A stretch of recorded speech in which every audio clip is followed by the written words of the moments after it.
All right, welcome to the Two Sons Podcast. Happy Friday, everybody. Happy Jedi Survivor Day. Hell yeah, We stayed up way too late for two old washed dudes like us. Dude, I know. To capitalize on the debut. I know. I'm used to getting up at like 2 a.m. to feed a brand new baby, but staying up until like midnight is killing me right now. I was complimenting him earlier. I'm always intrigued because, my wife and I will eventually have children. And like, I'm always intrigued by like the way people change when they become a father. And I know some people, like even in my family, who changed a lot when they had kids. And like, dude, you're the same dude. Thanks, I'm very man. impressed. Thanks. Honestly, like, I aspire to be similarly unfazed. Thanks. And it's not like he's just completely absconding from his responsibilities. Like he's a very involved father. I abandoned my child to play video games. So, my favorite video game that I've ever played. I'm not much of a video gamer, but Yeah. Neither you or I. no, right? of course not. Like I would say that you and I, neither of us have played a video game in years, probably at least a year. It's been a while. It's been a while. Yeah, like it's been every once in a while we'll bust out like Bureau cards. Yeah. Right? Oh, yeah. Right? Like, which is more of like a drinking game than Right, it is than a video anything game. else. Like, Exactly. doesn't even really count. Yeah.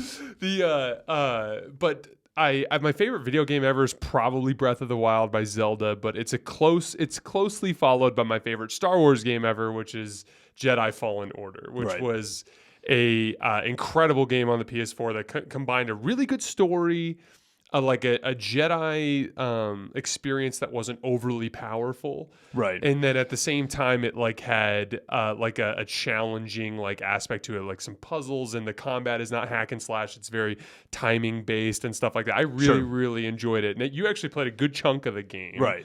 and then also watched the videos to kind of get up to speed on the story, and then finally we get to the sequel, and we got our first taste of it today. What was your initial impression? So I liked that they kept like original controls. I thought that was a really good move on their part. And it was kind of fun because like the gameplay was just really natural, right? So like, you know how to, parry with people, you know how to get out of, certain attacks really quickly. And it just Specific force powers, that kind of thing. Yeah, exactly. And it just makes the gameplay a lot more smooth. And it kind of would have been ridiculous if they would have just like taken all that away from you, right? Oh, like, yeah. That is something that Cal knows how to do at this point. But that's a common video game theme. Like if those of you guys who remember Jedi Outcast, like you're Kyle Katarn and you have all these, you're in Jedi Knight, you have all these force powers as you win the day. And then like at the end, you actually, like Kyle Katarn, like he throws away his lightsaber and gives it to Luke and is like, hold on to Luke Skywalker. And he's like, hold on to it. And then he stops using the force. So when the sequel comes out, he can like start from the ground up again. Yeah, As there's like a reason to start him up from the ground up. I like that they didn't make you do that. Right. That would have been like such a bummer. A really harsh transition. One of the things that you and I knew to look forward to in this was to just check out your surroundings. Like that was one of the things that I was most excited for. And like, there's obviously spoilers. So like right here, just know that there's spoilers. And all we're going to talk about, we only picked because we didn't want to stay up overly late. We just played the first Coruscant mission. So that's the only one we're going to be talking about. And it was dope. Like we've seen Coruscant how many times throughout our lifetimes, right? Like, in many different mediums. Yeah, exactly. And it was so cool because we're on like, the video game starts out and Cal's on level like 2000 and you're in this deep cavern of Coruscant and it's massive. Can we hit on a very important point? Yeah. The scene starts with you flying over Coruscant, and Cal Kestis has a moment where he realizes that Emperor Palpatine. I didn't realize this, and someone in the comments, please tell me if I'm obviously like missing some sort of previous mention of this. But Palpatine is so petty. Yes. That upon destroying the Jedi Order, he just repurposed the Jedi Temple into his palace. Absolute. What a power move. Power move. Are you kidding me? Absolute power move. Like it just incredible move on his part. And like Jason, or I'll speak for myself. I have a love-hate relationship with Palpatine, right? Like there's times when that man drives me absolutely crazy, but like you've got to respect the craft. Dude. And like he is the best at his craft, right? So yeah, that was cool. And it was absolutely bizarre just to see like the Imperial like banners on the Jedi temple, and it was stark just like, red against the stone of the temple. And it was like absolutely bizarre to see that, right? So so that's cool, and like it opens up with that. And then they go down like a little portal, I think they called it. Yeah, they refer to it as a portal. Yeah, essentially it's a giant chute, right? And then all of a sudden it opens up and you're in this massive cavern, which is on level 2000 of Coruscant.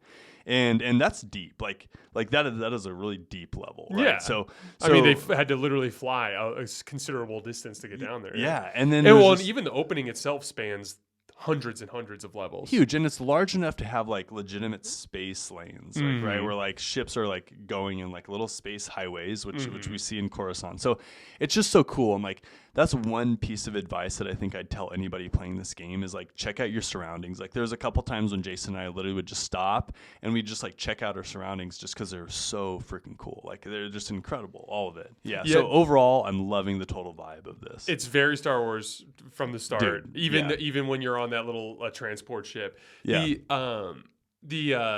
Just in general too, like it had been talked about in the weeks leading to this debut that the visuals would be crazy. And then I read an article this morning that the visuals are so crazy that like the most souped up PCs in the country are just like not even able to play poop the game. in the bed. Yeah, just seriously, just can't handle it. And then when they now I will say, because we had that little option, because I finally relented and bought a PS5 after years, and the PS5 I had read that it was going to be fine, had like a little decision where it was like frame rate or quality, and I picked the quality one on the PS5 and it ran just fine. Yeah, it was fine. At least through the combat. I mean, there was a couple of glitches here and there, but it really wasn't bad. One thing that I thought was really fun is Jason is up against his first adversary, right? And he literally just cleaves off this dude's arm. and then Jason just freaks out. He's like, Dismemberment. Okay, hold on. Okay.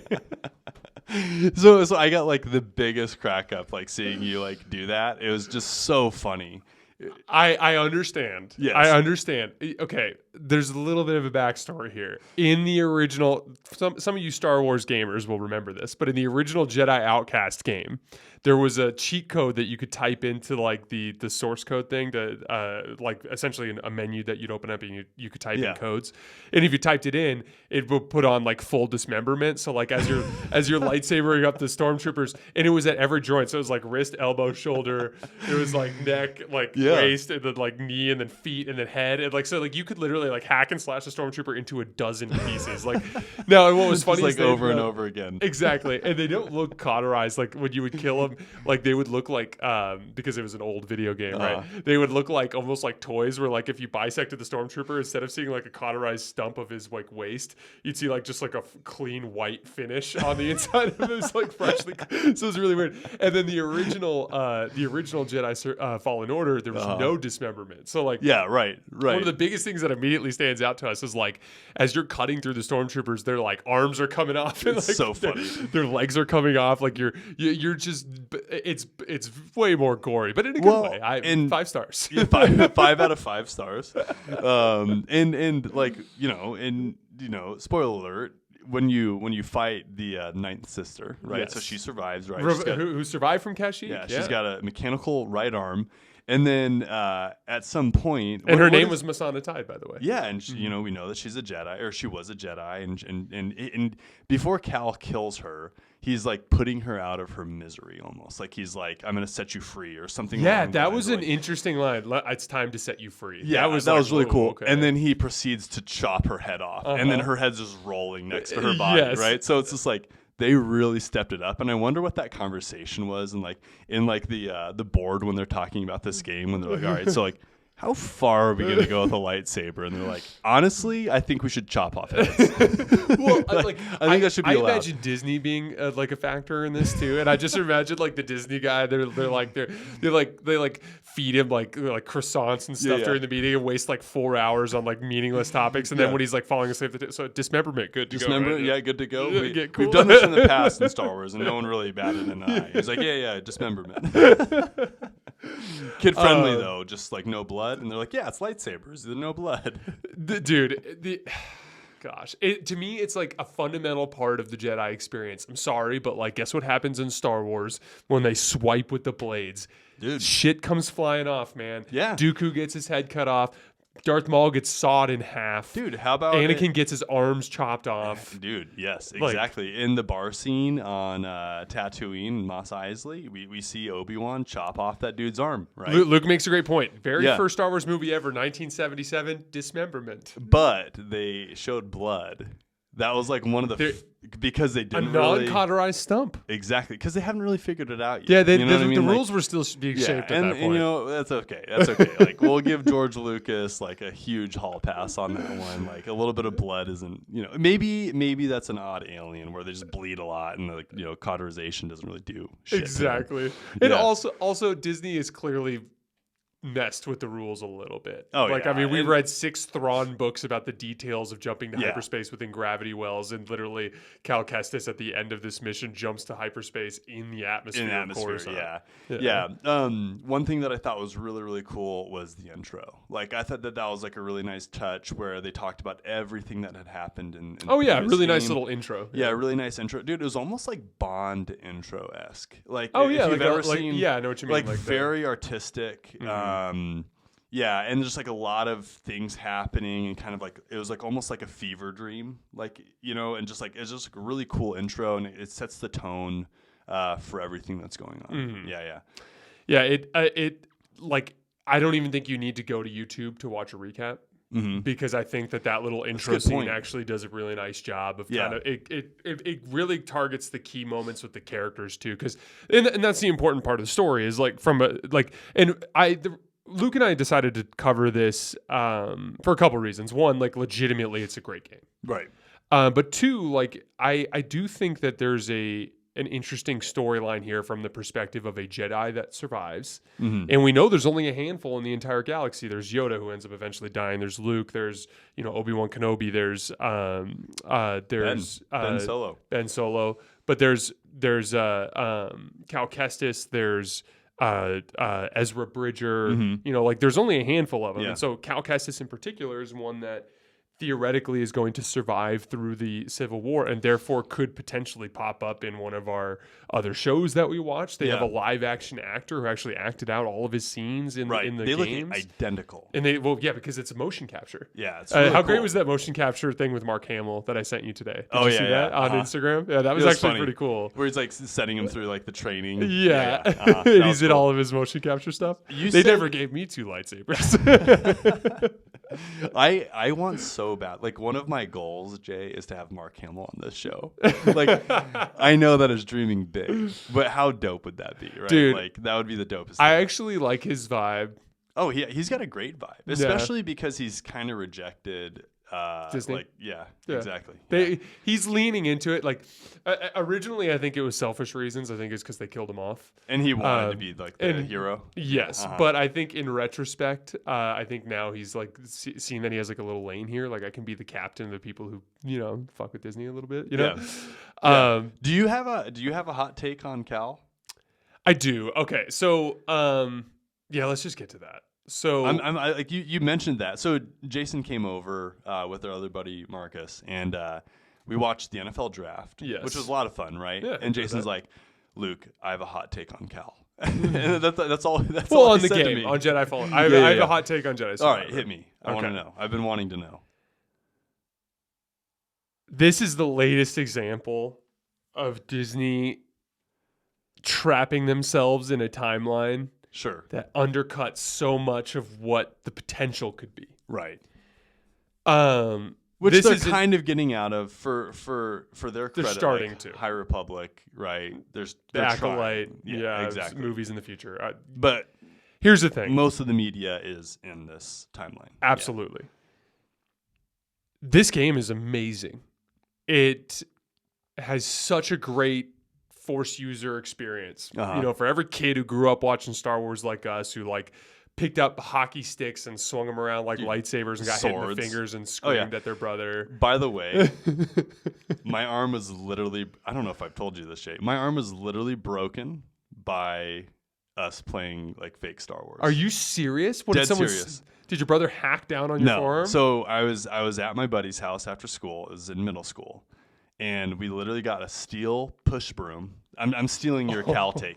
So a steel push broom like rod, right? Took the brush part off of it, and then slid a pool noodle over the steel. Oh my gosh. And my buddy Nick just winds up and then smacks me, and I did like a side block thing with my arm, fractured my ulna. It's called a nightstick fracture because people like putting their try to arm block up. a nightstick.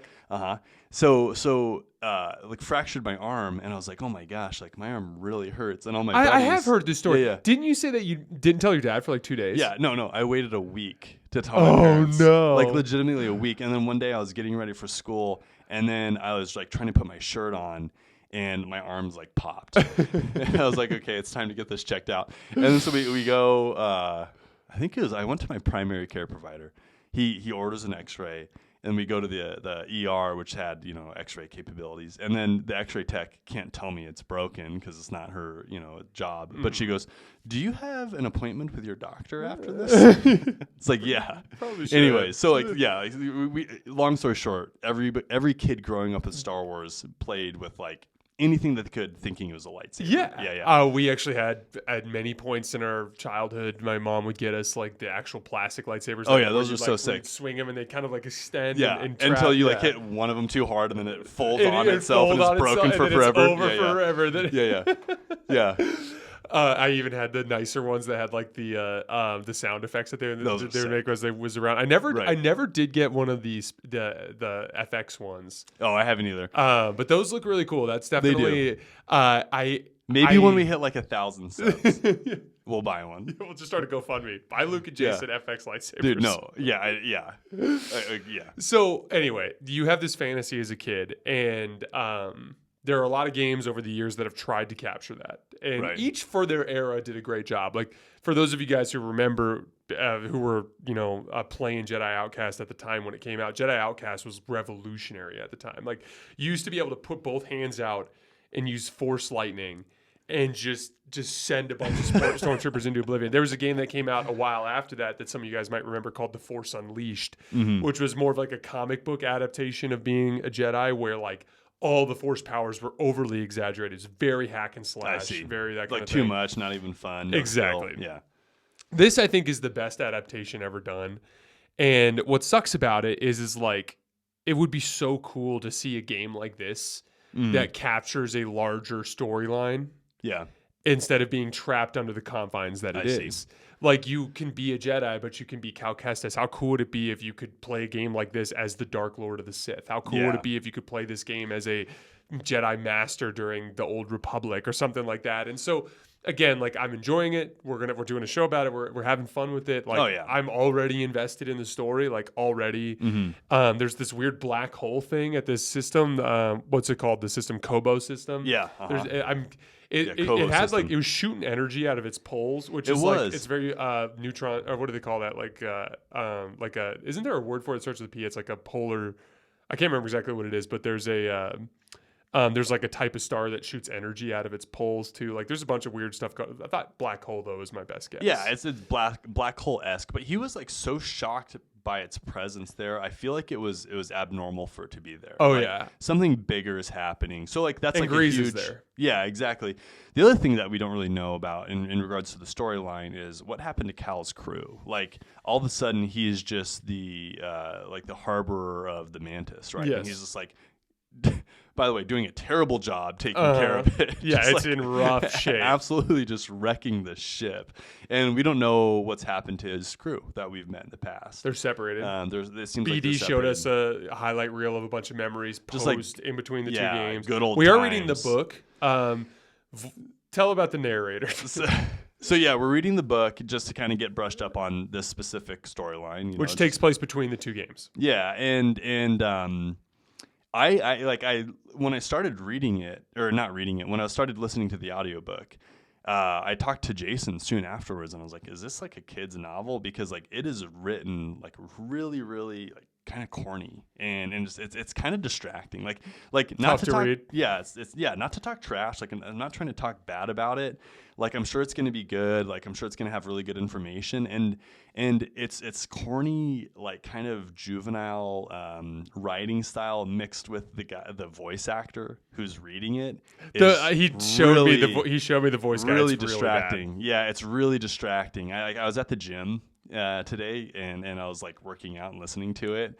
And I was You're just like, this isn't man, gonna work. this is just not getting me hyped. Yeah. So yeah, it's like, and it's just very corny. It's like, you know how like in kids shows when they're like, hey kids, Yeah. how's it going? Like that's literally how the entire thing has been read. It's commercial so far. voice. It's like the Billy Mays here type of voice It the is, entire man. time. So for those of you out there who want to know what happens in the book but don't want to read it, all you got to do is listen to us and we'll tell you what happens in the book. Just listen to us bitch about it. No, I'm sure it's gonna be good. Like it's just like Jason and I were talking. Like sometimes with voice actors in particular, like you really just have to give them a chance and kind of like just get used to their style. Like we got really lucky with all of the other books that we've read, right? Or that we listened to so far. Like all the Thrawn books are really good. All the High Republic books are really good. Like this one just isn't that caliber, which is okay. Like you can't win all them be home runs. At the end of the day, like Jason and I are so analytical, like we're literally seeking information on the storyline. So it'll be fine. We'll get over We're it. trying to expand our knowledge of Star Wars canon. Yeah. For this for two reasons, because we love Star Wars and also because it helps with the show. Exactly. Yeah. But yeah, so he gets somehow separated from his crew and he's working with a new crew. Right. In this mission, basically everybody dies except for one guy. I did think it was really cool. Well, first of all, let's hit this first. In particular, when the female one dies, he has like a tinge of a dark side moment. Yes. Like she basically shoves him behind a crate and then gets a blaster bolt. You could see it right in her back, Like through her back, out the chest. and and it's cauterized. She's dead. And he turns around and then like he stands up and he ignites his lightsaber and he looks pissed. Like Straight up vengeance. Oh yeah. Well, and what's interesting too is in the book, not to get too deep into the book, they talk about vengeance as well. And Merrin, openly talks about her vengeance that she wants because all of the Night Sisters have been killed, right? But then it talks about Cal's need for vengeance as well, which is obviously not the Jedi way. Nope. So it's just like Merrin, it's like totally natural dark. Because they're clear about that the Sith sorcery is very much a dark side thing. It is. And but for him, it's just like it's the absolute product of kind of, an uneducated, if you will, Jedi, right? Who's got no overarching training or rules, like except for Seer, who literally turned to the dark side at the end of the last one. It's just very chill, it's casual. It's casual. But she did it against Vader. I mean, how quickly does Anakin turn to the dark side with just like a little bit of deviation from the Jedi rule, right? Like it's a slippery slope. It's a slippery slope. Like Anakin falls in love. Anakin gets laid. Anakin turns into a Sith. It's like it was mostly the getting laid thing that really spiraled Anakin down. He's like, can I no longer get laid? No, if you want to be a Jedi, you cannot get laid. He's like, I'm joining the Sith. Dude, we both rewatched Attack of the Clones recently, and there's literally when she falls out of the gunship, like Anakin has a meltdown. Oh, I know. And Obi-Wan's like, don't let your personal feelings get in the way. It's like it's so out. obvious that he's in love with her I know. everyone around. Like, how, dude, the big plot point is like that the Jedi were arrogant and thought and like didn't realize like how close they were to their own demise. Right. And like that's just the latest example is like them actually thinking Anakin was a good idea to train. Oh my gosh, I know. And like I love Obi-Wan Kenobi. He's one of my top favorite Star Wars characters of all time. And like honestly, that's really not an easy list to be on. Like I think Jason and I can be pretty objective and critical of Star Wars characters. Like Obi-Wan, literally one of my favorite characters of all time, and he just drops the ball with Anakin. Oh, right? Like, so bad. He just allows it to go way too far. Like the first time that older Anakin sees Padme, and he's like, "You haven't changed a bit in my dream. Like you haven't changed at all since what I see in my dreams," or something like weird like that, right? Like Obi-Wan just allows it to happen. It's just like, dude, rein in your boy. In Plagueis, which I just read, what was really interesting was they talk about how like in the time right around the time Anakin was born, that Sidious and Plagueis engaged in some sort of ritual that like tipped the Force.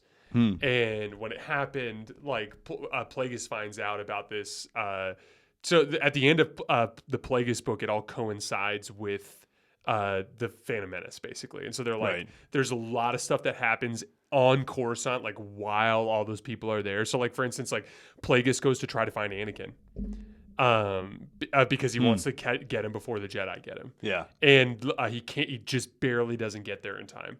But like. In particular, at one point, like Sidious is like talking to Plagueis, and he goes like, he won the Boonta Eve race, which apparently was like a huge deal. You know, Boonta Eve is a big deal. And Plagueis is like not even 10 years old, and his actions already echo across the stars, and like he's convinced that it's like the Force reacting to that like event. Oh, I see. Yeah, because Plagueis, dude, I've so much enjoyed digging back into this over the course of the last couple of weeks. Yeah. It's been a lot of fun. Yeah. But yeah, so love the game. The story's great. We got to see Z95s. One last shout out. For those of you guys who remember the old X-Wing games or X-Wing Alliance, there was a predecessor to the X-Wing, which was basically instead of the S-foils expanding, it was like just flat. Yeah. And that one, I had never seen it in certainly in live action, certainly in anything in canon until this particular scene, which was really cool. Those are a slick ship, right? Mm-hmm. So like the X-Wing is very, very slick. Like the Z95 has an extra like element of just slickness. Oh yeah, right. Like it's really cool looking ship. Mm-hmm. Yeah, so it was really cool to see that live action, or not live action, but in canon. In canon, we'll call it canon. Yeah. Overall, it's been super, like, very promising so far. I think it's going to be a lot of fun to see how it shakes out. Yeah, 100% agree. So what I'll figure out something, but we're gonna plan on basically every week touching base back here to kind of see how the game is progressing. Yep. We're not gonna do it tonight because it's so late, but we're gonna do in the next episode we'll do like an update on how this Jedi Survivor thing is going, and then we'll hit Convergence, which is one of the novels, one of the High Republic books. There's another High Republic book that just came out. As soon as we finish the Cal Kestis one, we'll do that one. Yeah, and then actually this fall they just announced, it's not released yet. It comes out in November, but for those of you guys who remember the Fallen Star, where the space station. The Starlight Beacon, where the Starlight Beacon crashes into that planet, and there's those Force sucking animals and stuff that like suck the people to death, basically. Like literally, yeah, it's so cool. And what's his face, Markion Rowe actually becomes the Nile by himself essentially. They have a sequel to that book coming out in November. So because we were all bummed out because they finally got to the end of that, and it was like and then they're like, we're going back 150 years, because Disney's just like. But anyway, so we're gonna have an episode next week where we kind of touch base on everything. Yep. As always, we appreciate you guys' support, and we will see you next time. Thanks a lot.